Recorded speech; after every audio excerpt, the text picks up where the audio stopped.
ભાવનગર શહેરના સાંઢિયાવાડ જોગીવાડની ટાંકી વિસ્તારમાં ઘરના આંતરિક વિવાદમાં મહિલાને માર મારવાની ગંભીર ઘટના સામે આવી છે। સ્થાનિક સૂત્રોના જણાવ્યા અનુસાર ભોગ બનનાર મહિલાના નણંદ રીસામણે હોય તેના કારણે મહિલાને દાજ રાખીને ત્યારબાદ છરી અને પાઇપ વડે શારીરિક હુમલો કર્યો હોવાનો આરોપ છે। આ ઘટનામાં પીડિત મહિલાએ ગંભીર આરોપ લગાવતા જણાવ્યું કે ભોગ બનનારના નણંદ સાથે ચાલી રહેલા જૂના વિવાદને કારણે આ હિંસક ઘટના બની છે। બનાવ બાદ મહિલાએ હોસ્પિટલ પોલીસ ચોકી ખાતે ફરિયાદ નોંધાવી હતી। તમારું નામ? शेख सना अल्फाज। કયા વિસ્તારમાંથી આવો છો? શું બનાવ બન્યો?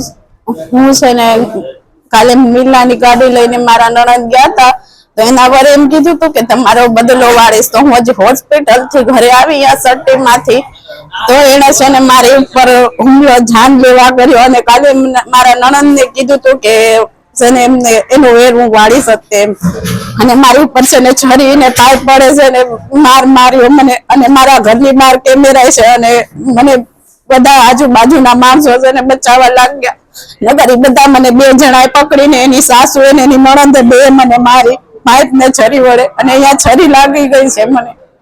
કારણ શું? મારી નણંદ રીસામણે બેઠી છે અને ઈ કાલ મહિલાની ગાડી લઈને અમે બંને ગયા હતા તો એમ કીધું હતું કે મહિલા વાળા બેને કે આ જવારમાં તમે કેસ કરવા જજો એમ અહીંયા નવાપરામાં તમે આ જગ્યા નહીં તો એ લોકો અમારી ઉપર છે ને આ રીતે કર્યું। તમારા નણંદનું નામ શું છે? થીમ ફેમિદા શાહરૂખ। તમને માર્યા કોણે કોણે? શું નામ છે? મને મારી જુબી હે પછી સોનુ હે અને શાહરૂખ હે ને મેહુભાઈ 4 જણા એ માર્યા। 2 જણાએ પકડ્યા હતા ને 2 જણાએ માર્યા મને। તમારે શું થાય? એ મારા નણંદના સાસરિયા પ્રંગ છે અને મારા હસબન્ડ ગયા હતા કામે। કેટલા દિવસથી તમારે તરસવા ડોકવા? 3 મહિનાથી ચાલે છે અને કેસ બેસ બધું ચાલુ છે। વડલા ડિવિઝન માં કરેલો છે એ લોકો કઈ જાણ કરતા નથી અમારી અને હિસાબે આજ મારા ઘરે આવીને મને મારી ગયા છે। કઈ જગ્યાએ તમારું ઘર? નેશનલ નો ડેલો ઇન્ડિયા હાઉસ।